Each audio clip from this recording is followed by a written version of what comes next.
To me, folk music or lagu rakyat ni is songs that tell the story of the rakyat. So I define hip hop as urban folk music. The only party that kind of immediately accepted me with open arms was PKR. I think moving forward in the future, parties based on a certain demographic, Yes. be it socio-economic, be it race, be it age, it will become less and less relevant. Hello everyone listening. I am Liana from Top News Podcast, Sinar Daily. And today here with us we have Syed Ahmad, Syed Abdul Rahman Alhadad, or most of you will know him as Altimet. So you can call me Anna and I can call you Altimet. Can. Okay, so let's dive straight in. Can, sure. Okay, so a favorite jam for you would have been Do That from the Teh Tarik Crew days. Yeah. But now you're mostly known for Hoya Hoy. Among other songs, yes. Yes, but that's like your most popular one, I suppose. No, I don't think so. I think my most popular one would probably have to be everything more popular than that song would most probably be like Cantik, Kalau Aku Kaya, Amboy and Bunga. No, I'm like in political circles. Like Hoya Hoy has made its mark in political circles, Yes, right? Yes. So you even had like Datuk Seri Anwar humming to it during the last elections. Yes. So does the song still hold the same meaning as it does? Yes. Yes, it does. It does. Yes. It does. Maybe you can tell us why, like, what was the inspiration behind it, and how does it hold meaning until now? Okay, all right. Yeah. All right. My philosophy has always been that hip hop is lagu rakyat. Yes. It's folk music. You're right. Now, when you say folk music, when you use English folk music, you think of somebody singing with a guitar, singer-songwriter. Yeah.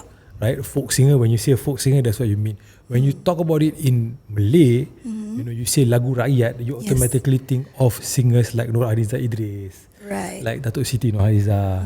Kan? But to me, folk music or lagu rakyat ni is songs that tell the story of the rakyat. Right? Yes. So Okay. so to avoid confusion further, I define hip hop as urban folk music Right. because it was born in urban centers, Right. right? And it spread globally from in urban centers, from around towards other urban centers. And then Right. like a lot of political messages, you would say go through. No, I think what's so special about hip hop and what attracted me to hip hop is the fact that you can talk about anything you wanted, because it's folk music. Whatever you're going Yes. through, you can talk about it. I was in maybe Form 1 or Standard 6, and I went to my cousin's house.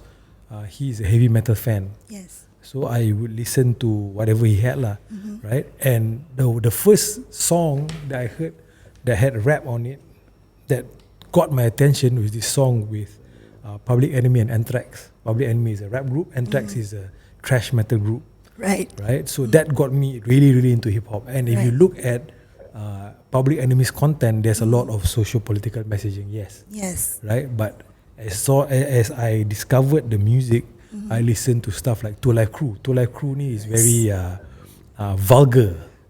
So it's totally different from Public Enemy. Yes. And then I discovered, so I kept listening, and I came across another group called Crisscross. Crisscross Right. is a bunch of 12 years old. Yeah. Right? So they had this song called I Miss the Bus. And it's very relatable to me because at the time I took the bus to school. Right. So that's how I got into hip hop. I was like, hey, this hip hop is not like other genres where they seem to talk about 2 or 3 topics. Right. So that's what it is. I got into it, and Would you say that your transition from hip hop to politics was like natural because of the messaging in hip hop songs? I think it definitely had an impact, Yeah. right? In the sense that the people I listen to, I listen to people like NWA. They have songs talking about the environment they're in, what they thought was the problem. Yeah. They had some anti-establishment messages, can we say? Yeah. I cannot see the title Yes. because then you ban the podcast, right? So that played a factor. What also played a factor is the fact that I am an independent musician. That means Yeah. I'm an entrepreneur in the creative industry. Yes. So being an entrepreneur, you are sensitive to the state of the local economy. Because for entrepreneurs in the creative industry, most of the time, you sell a product or provide a service that is a want, not a need. So if the economy is not doing well, people will focus on spending their money towards their needs more than their wants. Yes. Right? So the more mindful I became of our national economy, the more I realized that it is tied to one of the factors other than the global economy is the political state of the country. Yeah, definitely. So these are, I'm describing you the major milestones. Yeah. Right? Another major milestone for me is having children. You know, when I always say that the day my son was born, he's my eldest, Yeah. was the day I started dying because I stopped living for myself. I You started live for your living for son. them. I live for them. Yeah. Right? So I worry about their future, and you know, being like an entrepreneur, you are proactive. Naturally, Yeah. you are a proactive person. So being worried about the state of our nation's future, my state, the state of Selangor's future, concerned about it, keeping an eye on it. I think that it's time for me to be more active in leadership lah, so to speak. You can call it politics, you can call Yeah. it leadership. But politics and leadership is intertwined. Wouldn't It's you intertwined. agree? It's overlapping. Yeah. So why PKR? Like, why did you choose PKR as? Okay. Right. Okay. This came from I modeled my approach based on my experiences in the recording industry. Right. So when I wanted to pick a partner to work with in the recording industry, in the music industry, I talked to a few record labels, Yeah. and I asked them questions, and I decided which one is the most suitable for me and my goals, my advantages, my disadvantages, my weaknesses, and my strengths. So when I wanted to become politically active, I went to talk and met with and talked to members of about 6 political parties. Oh, you talked to 6 political parties? I talked to 6. Can you name them? I can't. We shouldn't name them. Okay. You know, and some of them, because of their direction, I did not like very much. Some of them came across as they look. I it might be my bias, but I thought that they look down on me because I'm a musician. Do you still get that? I Now do that you- always, of course. It's just the way our people see creatives. Yeah. You know, That's we can true, get into actually. that later if you want. Yeah. Right? And the only party that kind of immediately accepted me with open arms was PKR. Oh, okay. Yeah. At the same time, I also talked to my children, and you know what their thoughts were about certain things, and it became apparent to me that I think moving forward in the future, parties based on a certain demographic, Yes. you know, be it socio-economic, be it race, be it age, it will become less and less relevant. I'm not going to say they're totally irrelevant, but they're becoming less and less relevant. So I felt that PKR was the right choice for me. You felt that PKR could have gone further than the 6 No, other I felt that parties? it's the right fit for me. Right fit for you. Yeah. You know, you're joining a team. Right. You know, and you are looking for a team to work with you. So you need to choose the best team as possible. And I felt that at the time, I still feel the same now, that PKR is the right team for me to join and to work with. Right. But now things are different. Like when you joined PKR, it was like a party on its own, and it had different partners. And now, under the unity government, it's partnering with parties that, let's say, they weren't quite friendly with before, like Barisan Nasional and stuff. So what has changed since then? Your views? What do you think? Has there been any changes, or you think? Being an entrepreneur, you learn to work in less than ideal situations. Yeah. Right? You know, they But do always you say... think the situation is not What? ideal? It's not the ideal situation. I don't think there's anybody that is 100% happy with the current arrangement that we have. You know, but you know, you got to look at what alternatives are there. Are there better alternatives? At present, there's no better alternatives. You know, our king in all his wisdom, kebijaksanaan agung ni, he offered to form a coalition among the 3 coalition government. Out of the 3, the three gangs, the three groups, right? One group rejected, Yep. right? And the other two groups agreed. Yeah. Now, what if all three groups rejected the offer from the king to form a coalition? What would happen? It would be Chaos. It would be no. Before chaos, it would be you have to call for another general election, and I don't think we as a rakyat want that already. You know, we are quite we have election fatigue already. Yes. You know, so this is the situation. We have to be realists about it, and we also have to be mindful that at the end of the day, we live in a constitutional monarchy, and the monarchy. This is what the monarch has advised the elected officials based on consulting the constitution. Yeah. Right, and we have seen this happen a few years before this in the UK. Right, having a hung parliament and forming a coalition government, and coincidentally, our constitutional monarchy is modelled after the United Kingdom's constitutional monarchy. Yeah. So before the election results came out, I already saw this as one of the possibilities. Oh, you predicted it? No, I didn't predict it. I said one possibility is general election again. Another possibility is one coalition gets the required majority to form a government, and one elected official has the confidence of enough in the Dewan Rakyat to become the Prime Minister. Another one is a hung parliament, whereby two or more coalitions will have to form a bigger coalition. Yeah. But what's your take on it? Like, how do you see the unity government's performance so far? I think the unity government's performance, given the current situation nationally, globally, I think they are doing a very good job. In all counts? Not in all accounts. I don't think we are human. There's nothing we can do that's ever 100%.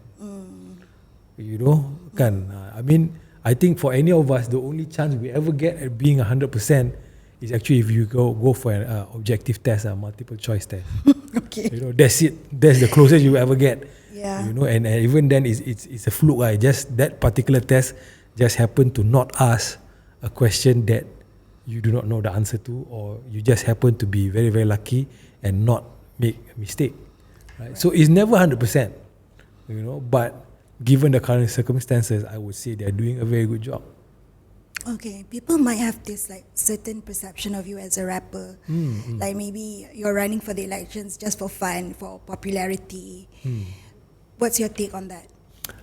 If I walked away from performing in 2019, right? And that was me at the height of my popularity. It was me as a musician, as an entrepreneur in the creative industry. It was the height of my earning capability. Right. It was at the height. I speaking from a creative perspective, I was creating things that I did not imagine when I was starting out. I didn't imagine creating these songs, not in my wildest dreams. Right.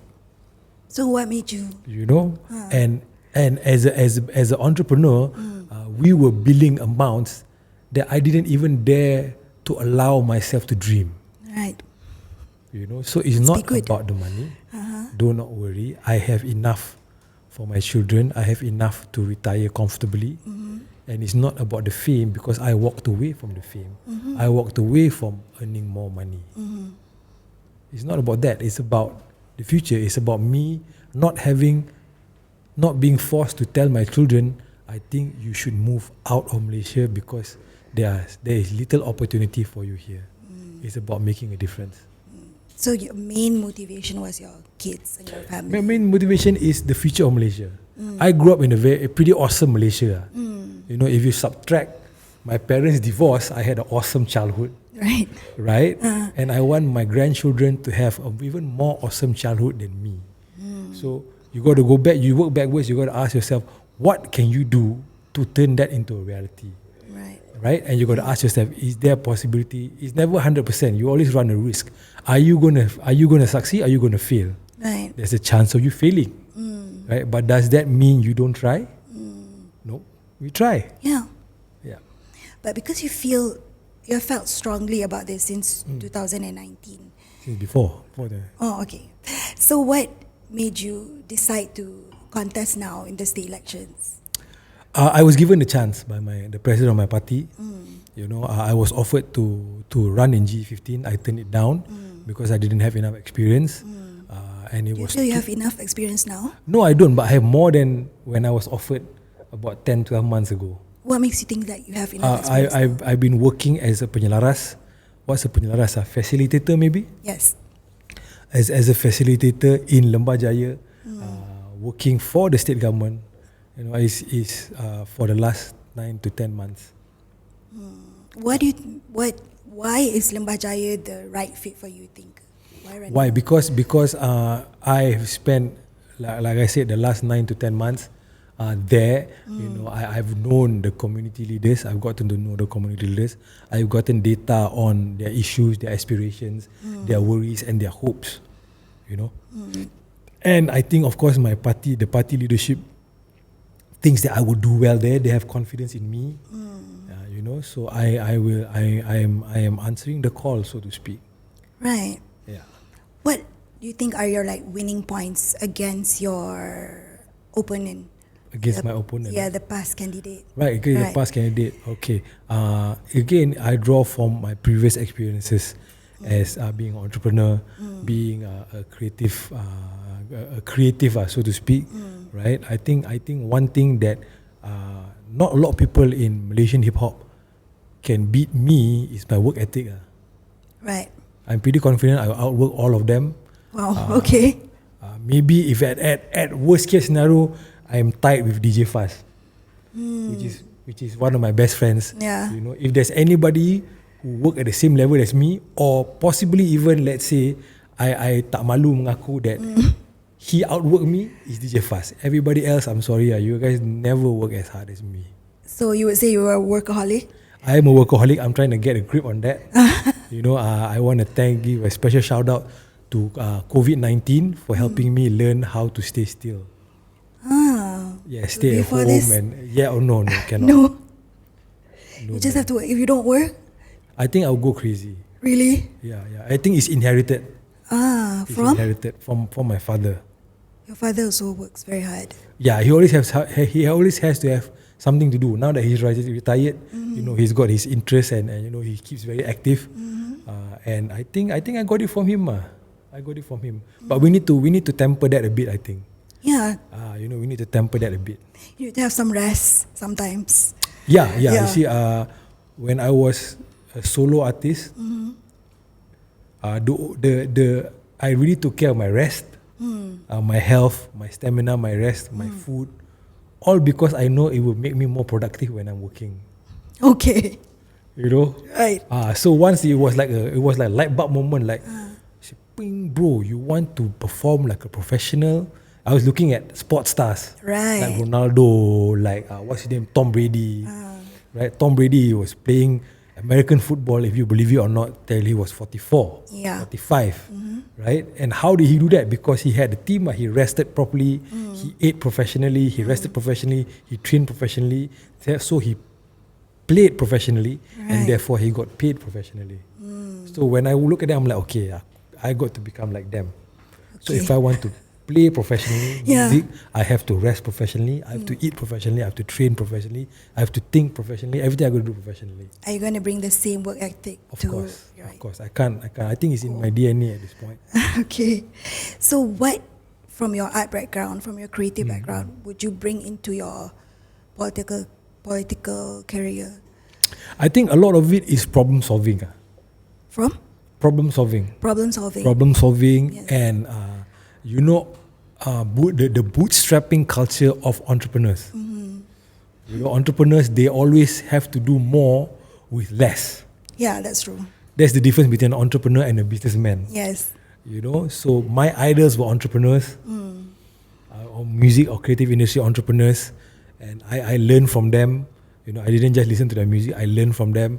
And I think I'm going to bring that over You know, I think I'm going to bring that over. You know, because when you work in government, you have a fixed budget. You have a very limited budget to bring positive effect, positive change to as many people as possible. Right. So that's what we were trying to do back when we were in music, even in theatre crew, even as solo artists. Look, you only have this much how many songs can you get out of it? You only have 24 hours in a day. How many shows can you do in a day? Right? Yeah. We have some people, and there's no disrespect to them. It's just two different ways of working. Some people who do one show a month. Yeah. Right? I've done 5 shows in a weekend, 6 shows in a weekend. Notice it's just how I'm built. Yeah. It's just different ways of working. It's different ways of working. Correct. So you went head to head with Hans Isaac for the Ampang branch head. Yeah, my big bro. Yeah. During the PKR elections last year. So how was it contesting against another celebrity? What was that experience? It was for me. It's no different. It's just that we have slightly similar backgrounds, whereby we are in the creative industry. Yes. I don't know if you guys know this, but Hans is a sportsman. So his conduct was very sportsmanlike. Right. It's a game. So there's no bad blood or anything. It's a competition, and I'm not trying to take you out. I'm just trying to win.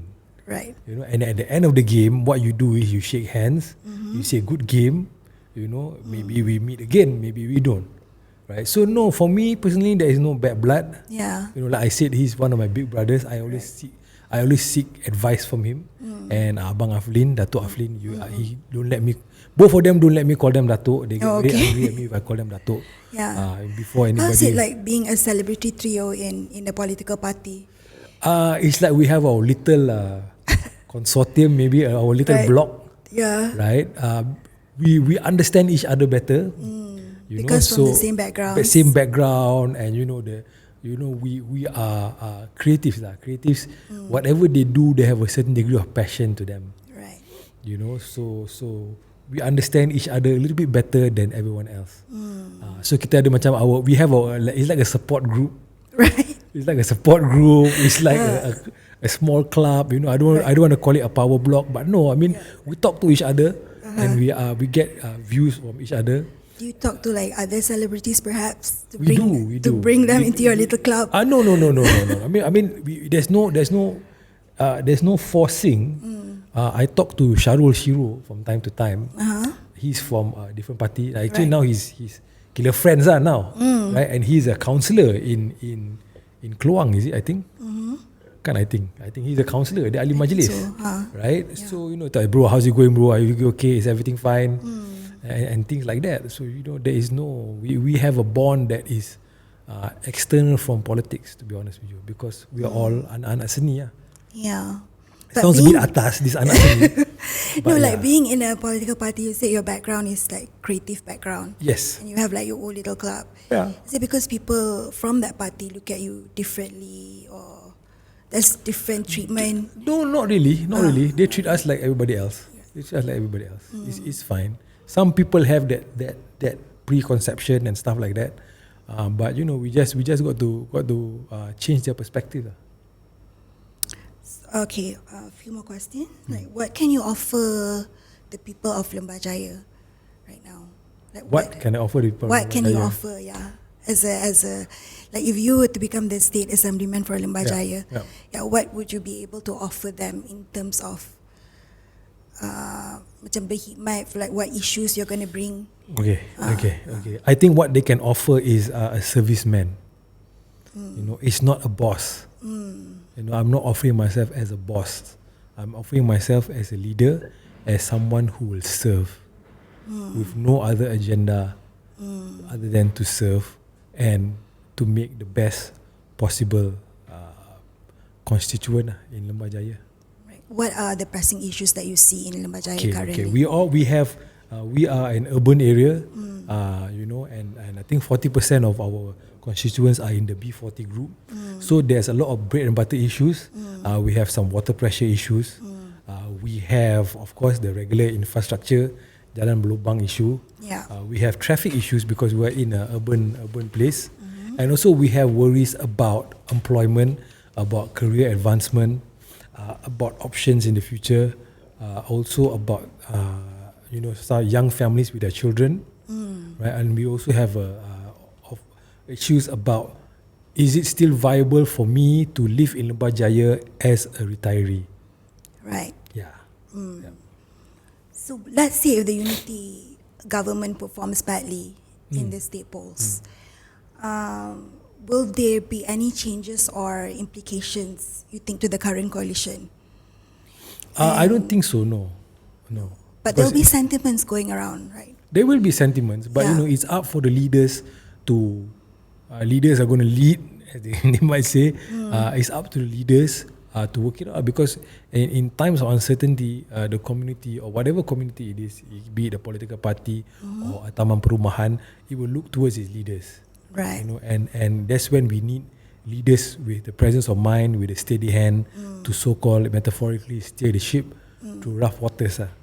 What do you think your chances are in Lembah Jaya? I think I've been told we have all these data guys. They say it's good, but I don't want to take it lightly. Personally, for me, I always think my chances are not good. Right. Why? So then I work harder. Okay. Are you like, okay, what if you win What if I win? Okay. Lembah Jaya? Would you be eyeing a parliamentary seat next, maybe? You should focus for the job that you have at hand. Okay. And not look that far forward. I think one of the more progressive things that my party has pushed forward as far as the agenda is having one person hold only one seat. There are some exceptions. Yeah. There will be some exceptions, but most of them should just hold one seat, and I strongly agree with that. Yeah. What about your like rap and singing career? Are you gonna return to it someday? I don't think so. maybe? No chance at all. Ask me if I miss singing. Do you miss it? No, Why? because I don't. Really? I had my last concert in 2019. I'm done. You're done, like totally done. I don't feel like going back. I feel like writing a new song every day. That's my passion. Yeah. But as far as singing for money Perhaps goes, write other songs for like other artists Of or course, something. of Yeah. course. So that's something you'll always be doing. that's passion. Passion is something you do for free, Right. right? During the MCO, I wrote 3 albums for myself, just because.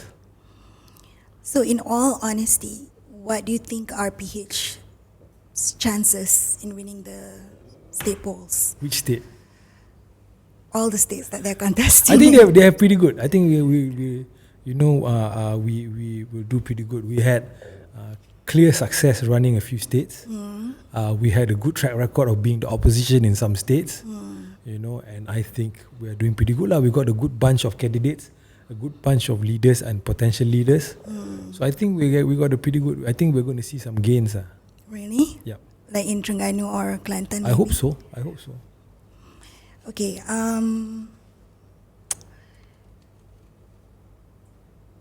What would be the main thing that you're gonna fight for in your political career? Like the main issues that you'll be fighting for?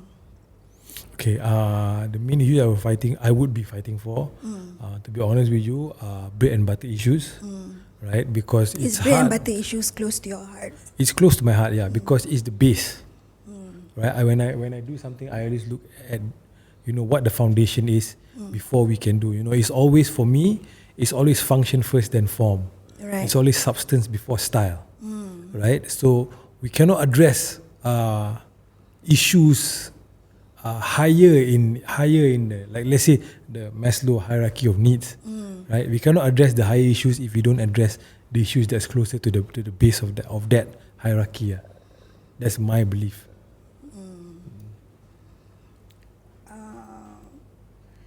So when it comes to strategizing and gaining extra political mileage, who do you see as your political sifu? Who do I see as my political sifu? What politicians you look up to? Look past or present, or just general? General, yeah. Okay, general. I think one of the most fascinating ones that I can give you the standard answer of Prophet Sallallahu Alaihi Wasallam. I can give you Moses Alaihi Salam. I can give you Tunku Abdul Rahman or Datuk That's Seri closer Anwar to Ibrahim. That's closer to home. But maybe one international leader in the past that I look up to is actually Marcus Aurelius. He's one of the 5 good emperors of Rome, and he wrote this book called Meditations that I read at least once a year. Right. It's a great book on fighting your ego and always looking at the big picture. At home, that maybe it's a bit obscure, would probably be Syed Alhadad. He is one of the guys in the Kaum Muda movement, pre-independence. I like his contributions to the movement, and he's somebody that I admire. What would be like your advice to young people? They're not really thinking about voting in the state polls, not Right. really thinking about Right. coming out to vote. Yeah, what would you tell them? What would be your message to them? I think they should be more proactive and learn, because they are going to be living in Malaysia for longer. For moving forward, they're going to be living in Malaysia longer than I will be living in Malaysia, because I am that much closer to my expiry date than them. Right. Right? So, you have to deal with the consequences of your decisions or your indecision today more than I have to deal with your decisions and indecisions today. Right? A lot of people like to say that, young people, they are the future, they are the determinants of the future. I said, no, I think that they are the determinants of now. Now is the time. Yeah. It doesn't matter you're 18, 22, even 35. You are less further down the road of your life than I am. Right. And I know my time is limited. I'm not doing it mostly for myself. I'm doing it for my children. I'm doing it for my children's children.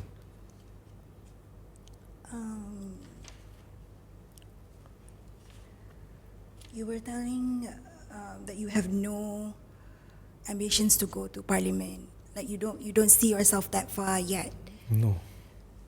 at all. It's hard to be a parliamentarian. It's a similar but different game. It's similar or different set, or it's different game with a similar set of skills. Right. And I think that our nation does not need inexperienced parliamentarians.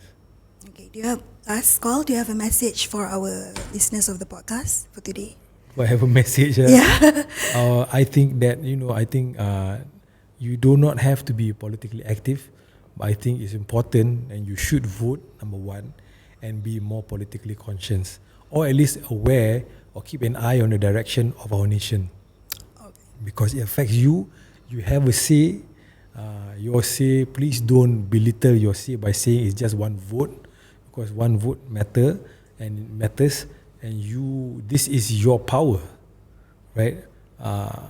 And please be careful when you want to give up your power, which is, I don't want to vote, I want to spoil my vote.